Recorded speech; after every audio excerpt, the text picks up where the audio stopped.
ఇంకొకటి risk enhancing factors అని అంటాం మనం. రిస్క్ ఎన్హాన్సింగ్ ఫ్యాక్టర్స్ అంటే అది డైరెక్ట్గా అది రిస్క్ అంటే గుండె జబ్బు కలగజేస్తుందా అని అంటే దానికి ఎవిడెన్స్ ఏముండదు.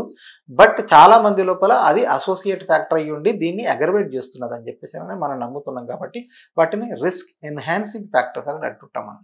రిస్క్ ఎన్హాన్సింగ్ ఫ్యాక్టర్స్ అంటే ఏంటి అంటే సింపుల్ పొల్యూటెడ్ ఎయిర్ కూడా మనకు రిస్క్ ఎన్హాన్సింగ్ ఫ్యాక్టర్ లాగా అయిపోతూ ఉంటుంటుంది. అట్లాగే stress is a risk enhancing factor. అట్లాగే మీ స్లీపింగ్ స్టైల్, సపోజ్ మీరు కనీసం 7 to 8 hours మీరు నిద్రపోతలేరు అనుకోండి, that is the risk enhancing factor.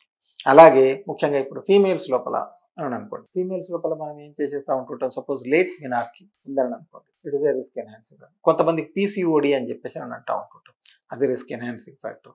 లేదా కొంతమందికి జెస్టేషనల్ డయాబెటీస్ అంటే వాళ్ళు ప్రెగ్నెన్సీతో ఉన్నప్పుడు ఉమెన్ లోపల వాళ్ళకి షుగర్ కానీ బీపీ కానీ ఉందనుకోండి, అలాంటి వాళ్ళ లోపల గుండె జబ్బు అంటే కొరోనరీ ఆర్టరీ డిసీజ్ ఎక్కువ ఉండడానికి అవకాశం అనేది ఉంది. ఎర్లీ మెనోపాజ్ అంటే బిలో 45 years లోపలనే వాళ్ళకి మెనోపాజ్ వచ్చిందని అనుకోండి, వాళ్ళకు కూడా ఈ హార్ట్ అటాక్ రిస్క్ అనేది ఎక్కువ ఉండడానికి అవకాశం ఉంది.